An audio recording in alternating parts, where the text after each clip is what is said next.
buenas tardes, bienvenidos, felices de contar con su compañía cada sábado a esta hora en 2x3 en Salud. Hoy contamos, Tati, no solamente estamos tú y yo aquí, sino que tenemos un invitado de lujo, como son los nuestros siempre. Bien, buenas tardes, Tati. Buenas tardes, Doris. Buenas tardes, César, ¿cómo estás? Muy bien, encantado de verlas a ustedes y agradecido de venir a mi casa otra vez, porque casi como mi casa. Decimos César, pero la persona que está acompañándonos con nosotros, César, es por confianza y por cariño, es el doctor César Herrera, cardiólogo y cardiólogo y un prestigioso escritor también. Para mí eso tiene muchísimo peso. Y para nosotros, pues bienvenidos a este programa. Y un gran ser humano, porque la ventaja que tenemos con el doctor César Herrera, que es director del Centro Cardiovascular Sedimat, ¿o lo dije al revés o es así, no, doctor? Lo dije muy bien. Correcto. Con él uno puede tratar diferentes temas y siempre los enfoca de esa manera tan objetiva y tan profesional y didáctica, porque tal como tú lo dice Tati, no solamente es un gran profesional de la medicina, de la cardiología, sino que tiene una vasta experiencia de muchos años de labor en Estados Unidos, pero además escribe libros. Así es. César, de esas cosas que vamos a hablar en el siguiente segmento, de tus libros, de la cardiología. Doris, yo pensaba que íbamos a hablar de hipertensión y diabetes. Vamos a tocarlo también. Vamos a tocar todos esos puntos. Porque un placer. Porque lo bueno cuando tú puedes tocar, valga la redundancia, todos esos aspectos con un profesional. Yo siento, por ejemplo, que hoy día, yo no sé si me estoy poniendo vieja, que claro que es eso también. Cuidado con decirlo, porque yo voy detrás de ti, pero... que hay en algunos profesionales, para no generalizar y decir en todos, jóvenes a veces que nada más, uno nota que nada más te saben de medicina o de un área de la medicina, pero que esa visión general que tenían y que tienen todavía algunos profesionales como que va en decadencia, César. Altagracia, es totalmente cierto, no solamente la medicina, pero se nota más y es peor en la medicina porque es el campo donde uno está en más contacto con el ser humano, ¿no? Y todo lo que sea humano nos atañe a los médicos. Yo creo que es un problema complejo que no es un asunto necesariamente de generación o de edad. Es que hoy día las exigencias que tienen estos muchachos, las demandas que tienen, las presiones sociales, económicas, todas las ofertas que hay. ¿Tú te acuerdas cuando estudiábamos nosotros? Para hacer un trabajo había que ir a la biblioteca de la universidad. Había que trasladarse allá. A copiarlo a mano. Ahora las ofertas que hay por el mundo digital. O sea, es complejo. El mundo digital, César, ayuda pero distrae. ¿Sería algo así? Las dos cosas. Las dos cosas. O sea, bien utilizado el Internet es una cosa maravillosa. El problema es que no hay un filtro. Ahí está todo, lo bueno y lo malo.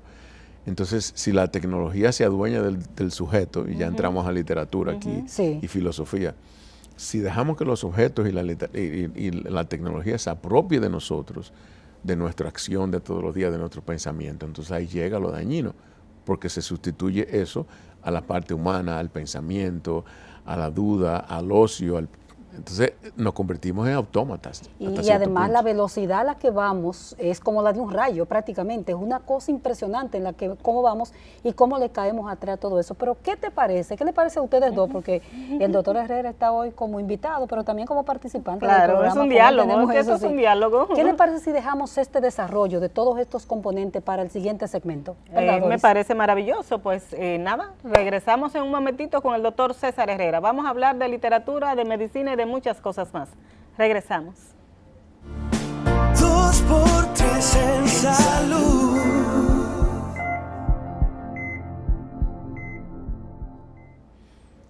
Continuamos esta conversación, que en realidad ahora es que va a arrancar esta conversación con el doctor César Herrera. Para sus amigos, sobre todo para la gente de la literatura, de las letras, él es Jochi Herrera. Así que bienvenido de nuevo, Jochi.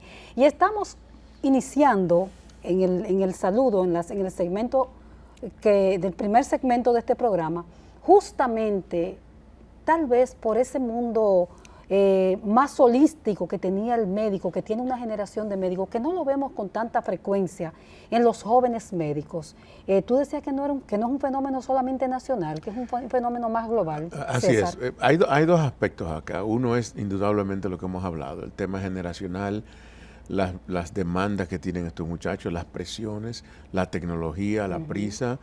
Eso es indudable. Eso viene con el desarrollo y la modernidad. Pero también se da algo, y es que el valor del humanismo, y tú Tati, tú has escrito de eso y tú sabes, el valor del humanismo se ha puesto a un lado en las carreras de humanidades, valga la redundancia, en medicina. Desde hace muchos años, lo que estudiamos en aquella época, recuérdate que teníamos que coger clases de filosofía, de historia, aunque tú fueras ingeniero o sí, abogado, pero había esas médico, materias básicas que no se podían... fundamentales. Exactamente. Luego la cambiaron a electivas. Electivas. Bueno, la electiva. Pero hoy día, la presión que tienen los estudiantes y los residentes de medicina para competir y lograr ser mejores y lograr mejores puestos es tal que hoy día los estudiantes de medicina no toman electivas. Ellos se meten en un laboratorio de ratones desde el segundo año de escuela de medicina, a hacer investigación con un científico y salen graduados hablando de los ojos y el cromosoma azul del ratón verde de no sé qué. Correcto. Pero no se sabe quién es Aristóteles, no te han leído un libro de historia. Eso te iba a preguntar, Entonces, César. eso es la formación. ¿Eso es bueno o es malo? O sea, quizá tan especializado en muchas cosas, dices tú, o en algo bien específico, pero ¿cómo afecta eso el desenvolvimiento de su ejercicio profesional? Bueno, es que, Doris, todo es un balance. O sea, yo estoy a favor del desarrollo científico y la educación científica. Somos científicos, los médicos, al fin y al cabo. Pero hay que tener un balance, porque si el costo que tú vas a pagar, el precio que vas a pagar por ese entrenamiento científico es deshumanizarte Dejar de y lado. ser un tecnócrata. Hoy día la oftalmología, para darte un ejemplo, la misma cardiología, hay 5 especialidades dentro de la cardiología. Subespecialidades. El que maneja las arritmias, le llamamos el electricista. Ese es Correcto, uno. correcto. El que mete los catéteres en los stents, ese es el plomero. Hemodinamista. Lo que estudiamos imágenes como yo somos los fotógrafos. Entonces, tú le preguntas a un fotógrafo, a un imagenólogo, que te diga algo de las coronarias o de un stent. No, yo soy imagenólogo. Ok, muy concentrados en... El electrofisiólogo, el paciente va a chequearse el marcapasos, el desfibrilador. Doctor, pero mire, tengo el colesterol. No, hable con su cardiólogo. Y usted no es Sí, cardiólogo. Entonces, eso es lamentablemente un problema de la formación y la especialización científica. Pero mi punto es que hay que hacer un balance. Porque debe verse al paciente de una manera integral, Así ¿verdad? Entonces eso está pasando. Pero César, yo lo llevo al mundo del periodismo. Tú decías que no es algo solamente de la medicina. En medicina, claro, tiene unos efectos que uno sabe que... Porque es la vida de la Es la gente. vida del ser humano. Pero en periodismo yo estoy observando esa rapidez con que dices tú que nos lleva a la vida y que vemos, está pasando eso mismo. Creo que no hemos vuelto personas lectoras de titulares. Sí. O sea, no pasamos de Sí. ahí. Tiene que ser un tema que te atrape demasiado para tú decir lo voy a leer, y a veces decimos yo lo voy a leer más tardecito, pero más, mentira, más tardecito llega otra No cosa y no puedes podemos leer. hacerlo. Doris, ustedes saben que los periódicos ahora te ponen al lado del titular cuánto tiempo de lectura te toma. Sí, eso se mide, claro. 2 minutos, 3 Eso. minutos. O sea, como si fuera mal leer un artículo de 10 minutos. Eso lamentablemente está destruyendo la palabra, está impactando negativamente la comunicación y sobre todo la cognición, que hablaremos de eso luego Sí, si ustedes sí, quieren, sí, sí. porque todas estas cosas van cambiando el cerebro. a Esa través es de la parte que a mí generaciones, más, César, esa es la parte que a mí más me preocupa. ¿Cómo va a afectar el desarrollo del cerebro? Bueno, no de los nuevos profesionales, porque eso comienza antes, la del desarrollo del cerebro. Pero ¿cómo va a impactar entonces para que se haga ciencia, no solamente ciencia basada en tecnología? Porque, por ejemplo, como fue Aristóteles, como fue Platón, o sea, esa gente no tuvieron acceso a tecnología y era en otra época. ¿Cómo está reduccionismo? Porque es un reduccionismo lo que hay. Totalmente. Gracias. Tú puedes hoy día preguntarle a un muchacho de la generación millennial, ¿cuál es tu número de teléfono? No Ellos se no lo se saben el saben. número de teléfono. Así ¿Para es. qué? Si está todo en el celular. Es que está Así todo es. ahí. Entonces ya eso se está empezando a ver. Los niños hoy día, los padres le dan el iPad. Yo vi en un avión saliendo de Miami para acá hace como 6 meses, un niño que no tenía más de 4 años y la destreza que ese niño tenía No, con el es iPad. impresionante. Pero Ellos ese- nacen con destreza Pero ya. ¿qué va a pasar con ese niño? Que él va a ver su mundo en ese aparatico. Él no va a tener el detalle de ver el cielo, ver un pájaro, ver una montaña, preguntarle a sus padres. Una flor. El oráculo va a ser eso, ese va a ser el foco de su existir. Así es. Oye, la eso verdad que implica un es terrible, desafío, un así es. desafío enorme. Dori, ¿qué tú crees si dejamos la medicina para los segmentos siguientes del programa y nos vamos a la parte de las letras? Porque Yo quería tocar una partecita antes de las letras, y es la inteligencia artificial, César. Bien. ¿Cómo tú la enfocas? Porque estamos viendo eso que dices tú, su mundo es este. todos los muchachos, pero tú le preguntas de algo o están muy enfocados en una sola cosa, no, ni los números de teléfono, pero cada día esa inteligencia artificial le quita más poder, vamos a decir así entre comillas, a la persona, porque incluso hasta para escribir un artículo, ya si una gente quiere, solamente le pone el tema, le dice el tema y ya te desarrolla y tú le das. Entonces, dime, ¿cómo así es? Hay que aclarar a lo que nos referimos con inteligencia artificial, porque una cosa es la tecnología, claro, que tú tienes un software que te facilita algo, y otra cosa es que esa tecnología tenga independencia. Exactamente. Yo creo, eso está de moda ahora. Ustedes vieron las declaraciones de los grandes gurús de la inteligencia artificial, ¿no? Llamando a una alerta. Yo creo que todavía no hemos llegado al punto donde la inteligencia artificial nos va a dominar.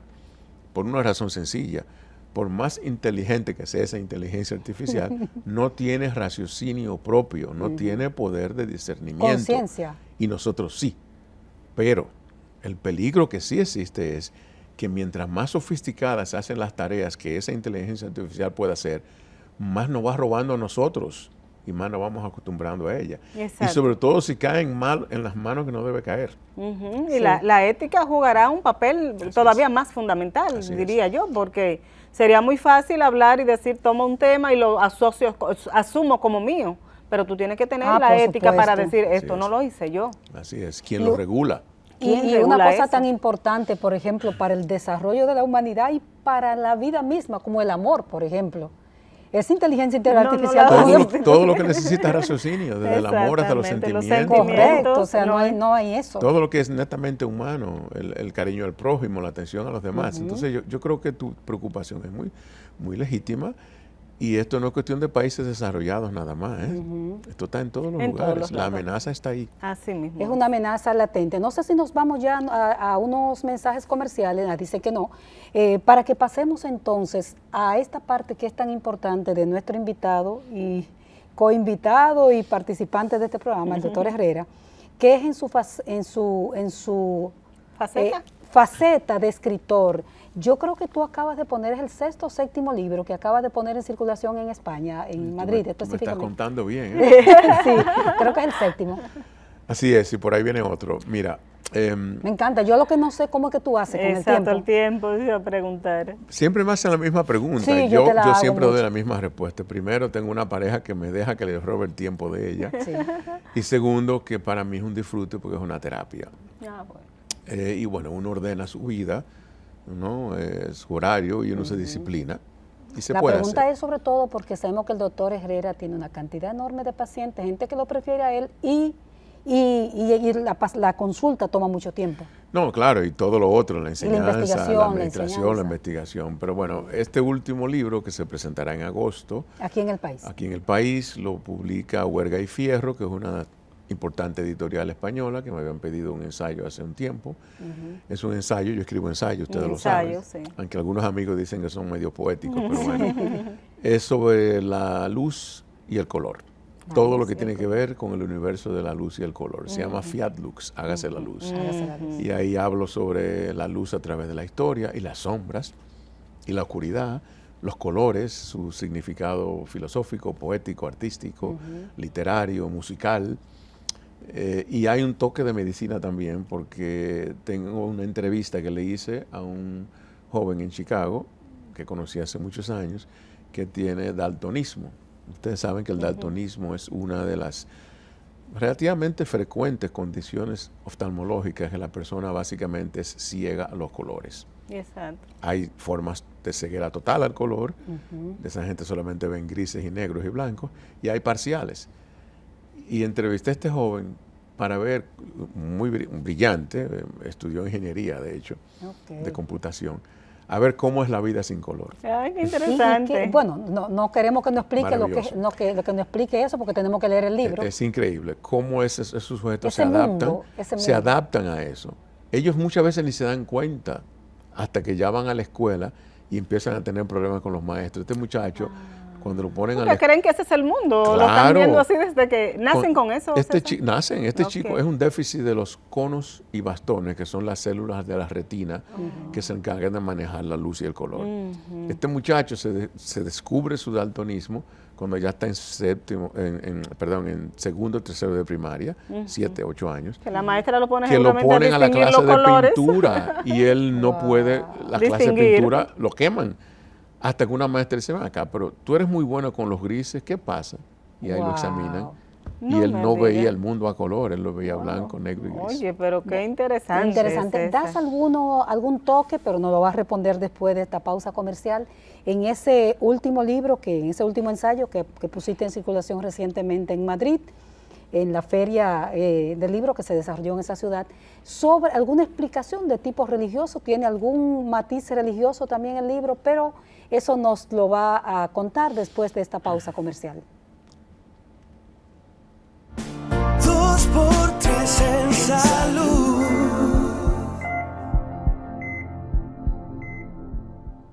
Seguimos conversando con el doctor César Herrera, cardiólogo, pero estamos hablando de libros en este momento, pero ahorita vamos a hablar de problemas cardiovasculares, doctor, no se nos va a escapar, porque eso es un tema de mucha preocupación en el país.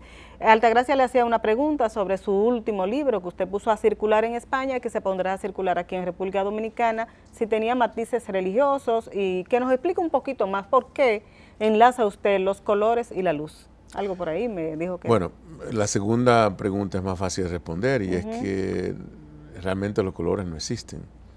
Lo que existe es la luz. Los colores son las maneras como los objetos se reflejan los rayos ultravioleta. Caramba, el doctor es muy profundo. Eso es física. Entonces, existen obviamente, porque ahora mismo claro, esta silla es roja, ¿verdad? Claro. Y mi saco es negro, pero hablando físicamente, lo que cuenta es la luz. Para responder tu pregunta, realmente sería una estupidez que una persona que esté interesada en todo lo relativo a lo humano no incluya también lo místico, independientemente. Pero aquello también bíblico de hágase la luz y claro, la luz se hizo. Ahí voy.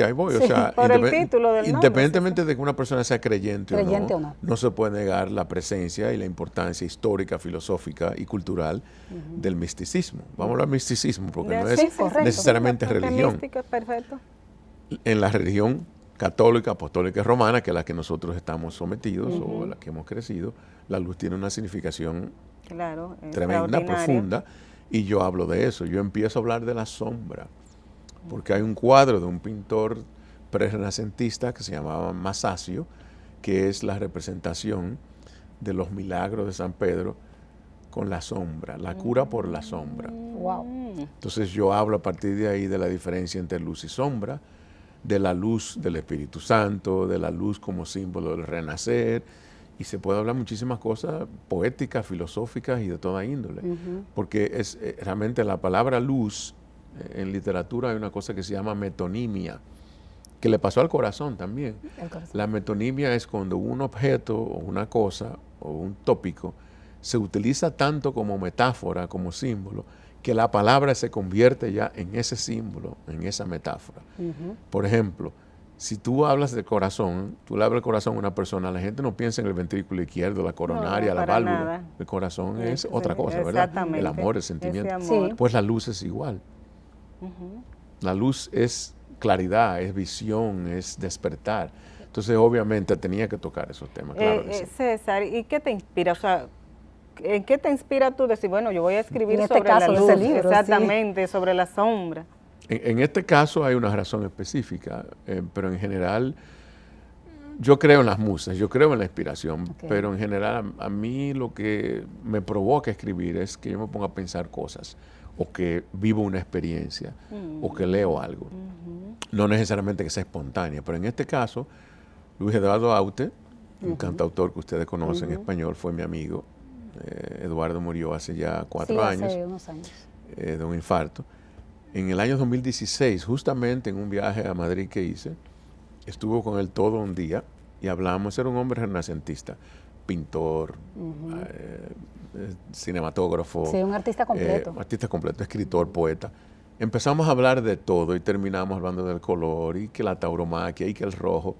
Y ahí empezaron los primeros pasos de este libro. Caramba. Empecé a escribir algunos ensayos. Llega la pandemia y ahí fue que lo completé. Bueno, o sea que te favoreció en ese sentido de que tuviste más tiempo para dedicarte a eso. ¿Tú tienes una forma de organizar los temas? Porque cada escritor tiene como lo suyo. Isabel Allende, por ejemplo, que es tan popular, ha dicho cómo hace, que escribe creo que cada 1 de enero, cada 6 de enero. ¿Cómo tú tienes una forma, tiene un horario, cómo haces? Esa es la disciplina. Exactamente. Son dos disciplinas, la disciplina para escribir y la disciplina con el texto que estás produciendo. Hay que tener disciplina para escribir porque esto no es cuestión de que tú eres un genio, que en el medio del día, déjame sentar y escribir 10 páginas. Aquí, no es. Obviamente hay que tener una disciplina porque tú tienes que tener el espíritu y el cuerpo y la mente enfocado, apta para tú sentarte a pensar y escribir. Yo en Chicago escribía de noche porque el día era muy corto. Aquí se me ha volteado el ciclo circadiano, primero porque los gallos empiezan a cantar a las 6 de la mañana. Y segundo porque la luz obviamente te despierta. Pero lo más desafiante es la estructura del texto. Sí. Muchas veces en el ensayo, repito, que es lo que yo hago, la poesía es mucho más libre. Muchas veces yo empiezo a escribir un ensayo sobre un tema específico y tengo las ideas en un garabatito por ahí escrita y empiezo a desarrollarla. Y de pronto, después de una página o dos, yo estoy escribiendo de otra cosa que no era. Sí. Y termina el texto de otra manera. Y eso está bien. Montaigne, que fue el padre creador del ensayo, lo llamó el vagabundeo elegante, porque se iba de un tema a otro y se volvía al otro sin ningún rigor. César, ¿y no te ha ocurrido en algún momento que estás durmiendo y te despertaste con una idea? Muchísimas veces. Te despertaste con una idea y quisiera levantarte, tomar en este caso escribirla para que no se le olvida. Y cuando me levanto la escribo en un papel. Exactamente. Claro que sí, o manejando. Sí, y ahora con los celulares que tú dejas un mensaje de voz. Sí, déjame este mensaje. Exactamente. Sí, eso es la cosa hermosa, ¿no? de escribir. Yo creo que eso le pudiera pasar a cualquier persona sensible. Señores, lo peor que nos puede pasar como seres humanos es perder la sensibilidad. Eso es y estoy hablando de sensibilidad todo. En todo el sentido de la palabra. Desde la tristeza hasta la pena, hasta la alegría, hasta un atardecer. Si perdemos la sensibilidad, vamos a perder gran parte de lo que somos. Entonces, eso es lo que a mí me provoca eso. Las historias de los pacientes que yo te puedo contar en mi ensayo del corazón. Una persona que no tiene mucha sensibilidad diría, ¿y qué hay detrás de eso? Ahí no hay nada. Pero depende cómo tú lo veas. Eso es así. Y qué te provoque eso a ti. Y el mundo, este mundo que estamos viviendo, lleno de violencia, con mucha, yo no sé si está lleno, pero con mucha violencia, mucha agresividad, con la salud mental deteriorada y casi no estamos pasando para la salud. Sí, que ya vamos a ir pasando, que ya nos vamos para allá. Con problemas económicos serios, con inflación seria, ¿qué le pasa a un poeta, porque eres un poeta además, y escritor, con todos esos temas? ¿Te llegan de alguna manera? ¿Te impactan de alguna manera también?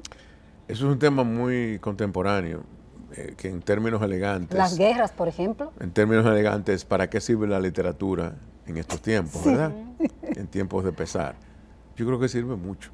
Porque es que, insisto en el tema de la sensibilidad. Arte es sensibilidad, ¿verdad? Sea pintura, música o lo que sea. Sí, una expresión. Si perdemos eso, entonces nos estamos entregando por completo. ¿Para qué servimos? Para ser autómatas. Entonces yo creo que en estos momentos donde precisamente más se necesita, sobre todo en los jóvenes, yo también creo es donde más se necesita el detenerse un momento a pensar bobadas, como dicen, pero no son bobadas, son cosas que nos afectan. Porque es que somos seres humanos y el día que perdamos esa sensibilidad, vamos a estar en además, Doris y César, que yo no sé si ustedes, yo por ejemplo camino en el Mirador de tarde y sé que Doris lo hace también. Y tú pasas por una, ¿cómo se llama esa flor?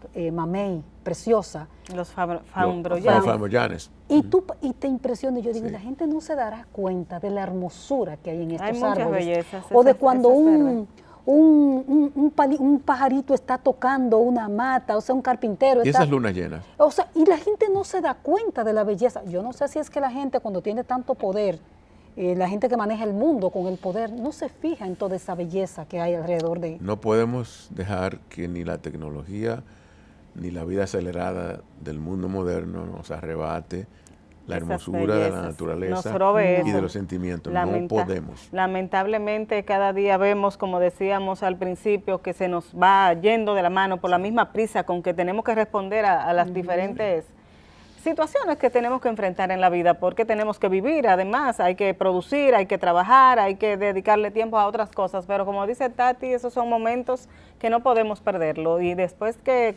terminó lo del COVID, el encierro, fue que uno como que valoró todavía más lo que vemos en ese mirador, que quizás pasamos a diario y quizás no lo veíamos. Así que, César, yo quisiera preguntarte todas esas situaciones que planteó Tati ahorita, de violencia, de condiciones de que presionan al ser humano, ¿cómo se manifiesta en el corazón? Bien, eso y entramos a salud, ¿verdad? Sí. Eso es importante. Bueno, es que aunque sea medicina, no deja, Estábamos no hablando deja de salud hace rato, ¿verdad? No deja de ser filosofía y sociología. Claro. Bueno, el órgano cardíaco, ahora estamos hablando no de corazón metafórico. El órgano cardíaco, el corazón, está expuesto a todo lo que es relevante a la circulación, a la respiración y al metabolismo corporal. El metabolismo es la velocidad con que las células hacen sus funciones. La circulación, obviamente, la sangre que va y viene dentro y fuera del corazón. Y la respiración, el oxígeno, a través de los pulmones. Incluso hasta la piel está en contacto con el corazón. Entonces, todo lo que es externo al cuerpo humano influencia al corazón. Y voy más todavía. Ya hoy día sabemos que hay conexiones neurológicas directas entre el cerebro y el corazón. Todo eso que hemos hablado antes del corazón roto, del impacto de las emociones en el corazón, eso no es poesía bonita, eso es ciencia. Eso es ciencia. Hay vías neurológicas y neurotransmisores, sustancias específicas que van del cerebro al corazón y modulan la respuesta del corazón ante el pensamiento, el sufrimiento, el dolor y el estrés. Eso no es cuento. Entonces, todo lo que es externo al cuerpo que nos perjudica, obviamente nos va a afectar. E incluso las cosas que aparentemente nos perjudican. El calor, que estamos en la temporada de tanto calor. Hasta eso altera la función cardíaca negativamente. Entonces el corazón está expuesto a todos esos estímulos. Un cardiólogo compañero tuyo, no recuerdo, Dori, ¿cuál fue? Pero que decías recientemente aquí en el programa hace poco, a mí me gustaría tomar la presión a un chofer del transporte público a las 12 del día, cogiendo pique en la calle, vociferando, con un tapón, tomar la presión en ese momento a ese conductor. Pero César, vamos a continuar con el desarrollo de toda esta parte de salud, del corazón, de las cardiopatías, de cómo nos impactan todos estos problemas sociales y económicos después de esta pausa comercial. Volvemos, entonces en este caso vamos a volver con el doctor César Herrera, porque a Jochi lo dejamos en el segmento anterior. Volvemos ahora. 2x3 en salud.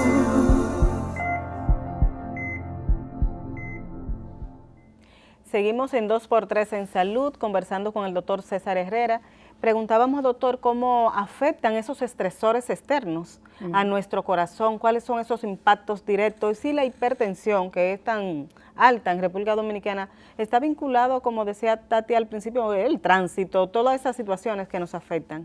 Eso es correcto. No sé quién fue ese médico que dijo ese comentario, pero yo todavía tengo la esperanza de hacer un estudio de investigación acá en el país. ¿Fuiste tú? Quizás fui yo, no importa. ¿Fuiste tú para una entrevista del periódico? No importa, Altagracia, quien fuera, pero tengo la esperanza de hacer ese estudio. Yo estoy convencido de que el tráfico y el calor que vivimos en Santo Domingo y Santiago... Una combinación permanente en nuestro país. Estoy seguro.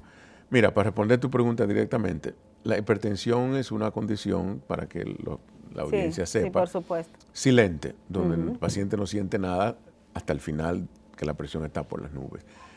Pero ese silencio no significa que el cuerpo no esté sufriendo.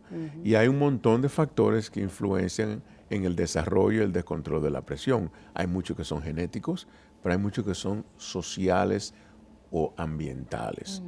Sociales y ambientales significa lo que nosotros nos hacemos a nosotros mismos, empezando con comer con mucha sal, ¿verdad? O siguiendo con el consumo excesivo de alcohol, o de grasa, o seguir con una vida sedentaria. Y el estrés significa todo lo que nos perturba la tranquilidad. Hay estrés justificado y es el pobre padre de familia que no puede alimentar a su familia. Pero hay otros estreses que nos imponemos nosotros mismos por la avaricia o por el deseo de lucir bien o el deseo de ganar más, y otros estreses que están más allá de nuestro control, que son la realidad de todos los días. Sea cual sea el origen del estrés, se liberan una serie de sustancias en el cuerpo a través de la glándula suprarrenal, que es una glándula que está encima del riñón, donde se produce la mamá de las hormonas, que es el cortisol. El cortisol es donde va a salir la hormona tiroidea, la adrenalina, no sé qué. Entonces, algunos derivados del cortisol son hipertensivos, inducen constricción de los vasos y por ende suben la presión. Entonces, hay una conexión directa entre el estado emocional, biológico y físico y el desarrollo de hipertensión, que es el factor de riesgo cardiovascular más frecuente en este país, como ¿De ustedes qué saben. cifras estamos hablando, César, las que ustedes manejan? Bueno, la Sociedad de Cardiología hace unos años publicó una encuesta, la segunda versión, EFRICARD creo que se llamaba. EFRICARD 3 creo, 2 o 3. El 2 creo que era, Dos. que fue un estudio muy importante porque no habían estadísticas en el país. Sí. Y es asombroso, más de la tercera parte, creo que 34, 35% de la población adulta que se sepa es hipertensa. Y digo que se sepa porque hay gente que nunca va al médico, no puede ir al médico, o no ha ido o se descuida, y quién sabe.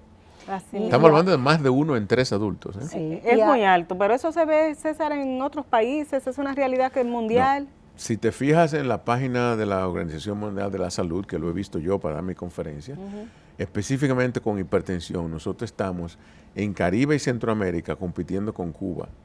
Y los que siguen están muy por debajo de nosotros. Cuba también, ¿no? No tenía el dato de Cuba. Sí. Entonces, estamos lamentablemente liderando. Y mira cómo va la diabetes. Exactamente. Que tradicionalmente México y Brasil eran los países con más diabetes y lo son, pero estamos yendo en el camino. Estamos alcanzando manteniendo el liderazgo lamentable con esas estadísticas. César, ¿y de qué forma afecta otro tema que tenemos, que no es un estresor social en este caso, sino que es una realidad, el deterioro de la salud mental por todos esos estresores? ¿Hay alguna relación con la salud cardiovascular? ¿Uno lleva a la otra o cómo es la cosa? Además de lo que te dije, de esos impactos psicológicos y físicos, no se olviden que el individuo que está sometido a estrés, del que sea, es una persona que no va a dedicar tiempo para su cuerpo, quien no va a seguir una vida sana porque no puede, no debe, o se lo olvida, no puede en realidad, o está ocupado. O sea, esa persona no va a poner atención a la comida, va a comer mal, rápido, mucho, a veces no lo suficiente. Sí, cuando pueda. No va a hacer ejercicio, va a ser sedentario, le va a subir la presión, a lo mejor toma más alcohol, a lo mejor fumas más. Entonces, por supuesto que sí, que hay otras cosas más allá de lo biológico puramente dicho, que caen en lo que hoy día se llaman los determinantes de salud, los determinantes socioeconómicos de salud. Hace 10 años esas cosas no se entendían muy bien. Sí. Antes se hablaba de los determinantes de salud cardiovascular, la diabetes, la hipertensión, no sé qué. Los determinantes sociobiológicos y socioeconómicos son acceso a salud, educación, residencia rural o no, estresores emocionales, educación, conocimientos médicos, todas esas cosas que se consideraban antes como cuestiones de la sociología son médicas. Doctor, una pérdida, las pérdidas que nos afectan tanto, ¿cómo se relaciona con el corazón y con el aumento, vamos a decir así, o descontrol de la presión arterial del ser humano? Bueno, hay dos cosas que pueden pasar con una pérdida emocional, dependiendo de si es brusca o no, y dependiendo de la cercanía, y dependiendo de si uno tiene la predisposición de no manejar bien esas situaciones, porque hay una predisposición también. Hay gente que maneja el duelo de una manera y otros que lo manejan de otra manera. Así es. Además de lo inmediato del tema de la presión, que sí, el cortisol sube por el estrés emocional, sube la adrenalina, se constriñen las arterias, se descontrola la presión. Además de eso está el síndrome del corazón roto, que vuelvo a hablarles de eso. Hoy día sabemos que hay una condición muy parecida al infarto. El infarto es cuando se muere una parte del músculo del corazón con una obstrucción de una arteria, pero en estos casos de cardiomiopatia por estrés, las arterias están normales. Se ha muerto una parte del músculo, pero las arterias están normales, es un cateterismo. Y a las 3 semanas, 4 semanas se vuelve a estudiar el paciente y ese músculo se ha recuperado en la mayoría de los casos. Entonces, ¿qué pasa con ese corazón? Las emociones están matando ese músculo. O sea que esa afirmación poética de que el corazón roto de amor, eso es verdad. Doctor, todo eso es cierto. ¿Y es lo mismo síndrome de corazón roto y síndrome de corazón duro? Que también se usa. Bueno, ese no se refiere Tú quizás te refieres a la aterosclerosis. No, a veces uno dice, no, esa persona tiene el corazón duro. Ah, bueno, ¿no? ya eso es ya en cuanto a emoción. Es emocionalmente que la gente lo dice. Ya, eso es ya metafórico. Okay. El corazón roto es pero el no síndrome. No existe ese síndrome que a veces la gente no se sufre de eso, del síndrome del corazón. No, eso es una persona que es insensible, ¿verdad? Exacto, sí. Que no es una enfermedad biológica, puede ser psíquica. Pero sí es una enfermedad. Pero el roto sí, claro, sí. Tiene nombre incluso, se llama síndrome de Takotsubo. Sí, correcto. Por la forma que adquiere el corazón. Que por lo general lo vinculaban cuando había un desamor. La mayoría de los casos siguen siendo por cuestiones de amor, desamor, infidelidad. Pero ya hoy día cantidad el corazón, doctor. Esa es la historia. Pero hoy día ocurre con duelo también. ¿Y entonces sufre el corazón o sufre el cerebro? No, el corazón. El corazón sufre. ¿Y está vinculada al cerebro? Y entonces es la orden que está mandando el cerebro, ese malvado. Está mandando órdenes malas al corazón, está mandando adrenalina, catecolaminas, neurotransmisores que van a dañar ese músculo, que por suerte la mayoría de los pacientes se recuperan, pero hay gente que no se recupera y hay gente que se muere de una arritmia. Doctor, ¿tenemos ya evidencia o todavía están ustedes en estudio de todas estas secuelas del COVID-19 en el corazón? ¿Ya tenemos datos más claros al respecto? Sí, importante punto ese. Fíjate, al principio de la pandemia, bueno, los médicos estábamos aprendiendo, ¿verdad? Claro, no sabíamos nada. Sí. Cuando empezaron a salir los primeros estudios, que eran fundamentalmente de Italia, de Europa, que fueron los primeros países más afectados, lo que se veía era que las secuelas teóricamente eran en las personas que habían estado más enfermos, los envejecientes, los que tenían más condiciones mórbidas, más enfermedades. Hoy día no es así. Mientras más estudios se hacen, más se ve que hasta los jóvenes que no están tan enfermos le quedan secuelas.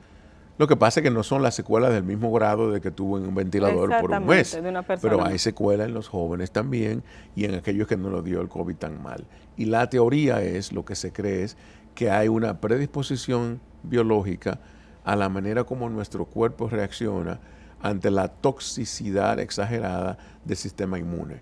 Recuérdate, Doris y Altagracia, que lo que enferman el COVID, contrario a una neumonía por una bacteria, no, que fulano tiene una neumonía por influenza. Lo que daña el pulmón en la influenza es la bacteria que se come los tejidos. En el COVID no. El COVID lo que hace es inducir una respuesta autoinmune de defensa exagerada a un punto tal, tan tóxica, tan grande, que esas toxinas, que en teoría son para beneficiarnos y protegernos, lo que hacen es lo contrario, que nos dañan. Un efecto contrario. Entonces, claro, esa es la toxicidad del COVID. Entonces, lo que se cree hoy día es que hay predisposición, así como hay gente que sin vacuna no le da nada y hay que seguir vacunándose, así hay gente que vacunada les da y así hay gente joven que no le dio muy mal que le da secuelas. Una predisposición genética que todavía no se ha estudiado, pero probablemente es la explicación. ¿Y en qué manifestaciones, doctor? Nos vamos a ir a una pausa, pero ¿cuáles han sido esas manifestaciones específicas que ustedes han visto más en personas, incluso jóvenes, como dice usted, que fueron afectadas de COVID? Pero regresamos en un momentito. Regresamos. 2x3 en salud.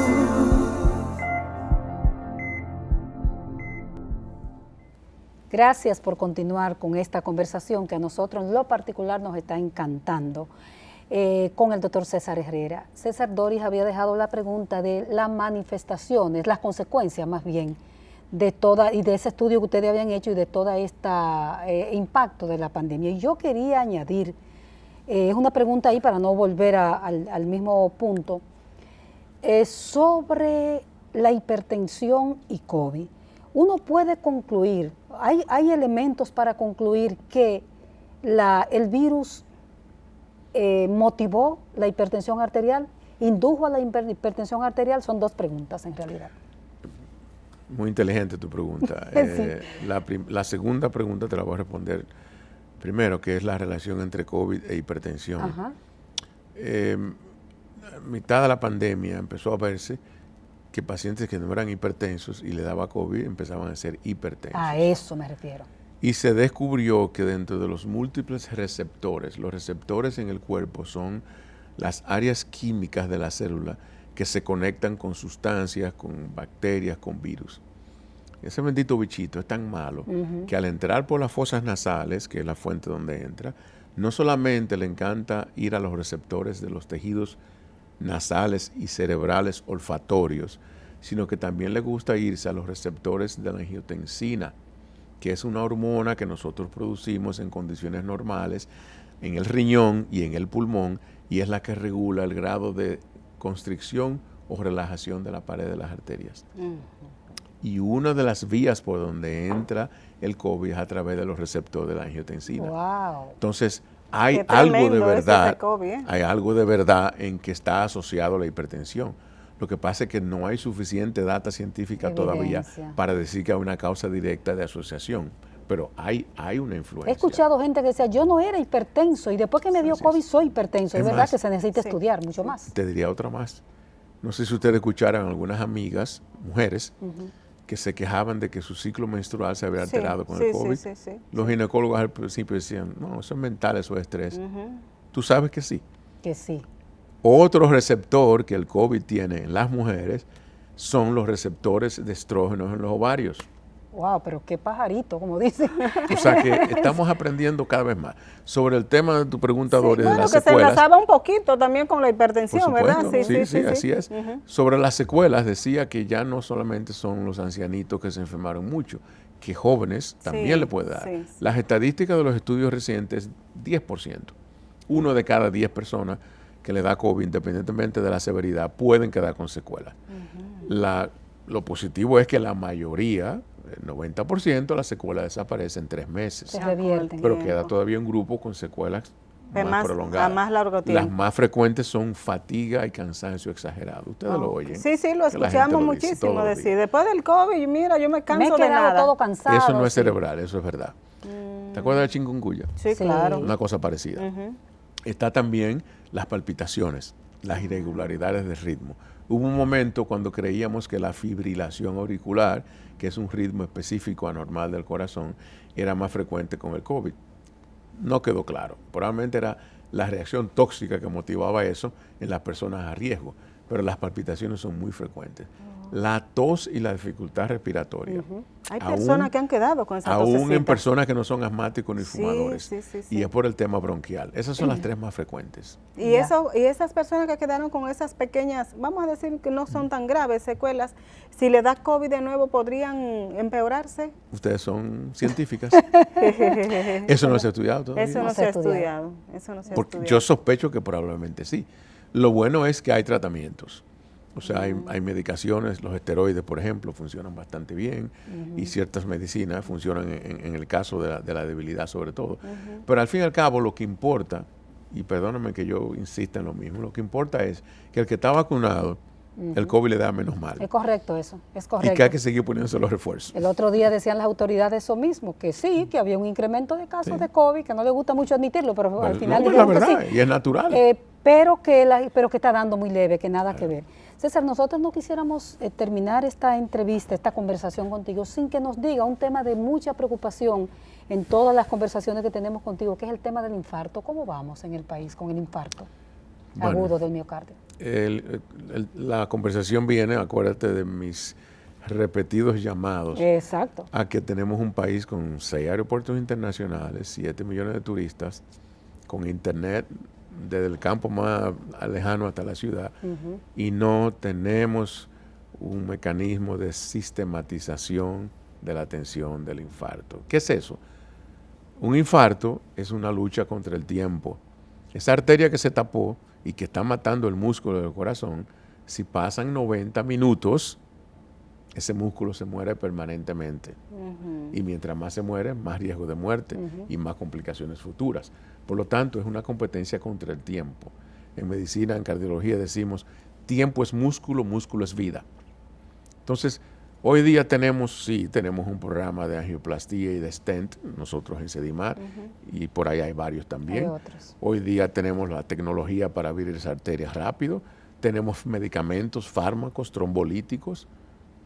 Los médicos han aprendido cada vez más a interpretar los electrocardiogramas, los pacientes están aprendiendo a saber cómo tienen que buscar ayuda. Tenemos un sistema de 911 que con todas sus debilidades funciona, pero no hay un sistema de atención del infarto. Doris, si a un tío nuestro, un hermano, que Dios no lo quiera, una mamá, una pareja, le da un infarto en un lugar por ahí, ¿dónde va ese paciente?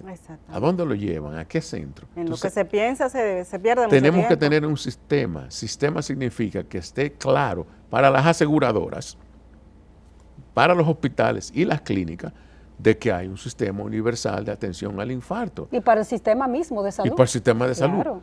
¿Cuál es la causa número uno? Ustedes vieron los resultados de las autopsias que el doctor Sarita presentó. Claro que sí. Causa número uno de muerte, hasta en los jóvenes. Así es. Las autopsias que van en lo que va de año, ACV e infarto. Esas Entonces, son yo las creo dos que causas hay que fundamentales. sentarse a hablar esto, y esto es un diálogo tripartita, Entonces, multiinstitucional. ese sistema, ¿en qué consistiría? O sea, Eso está establecido en muchísimos países ya.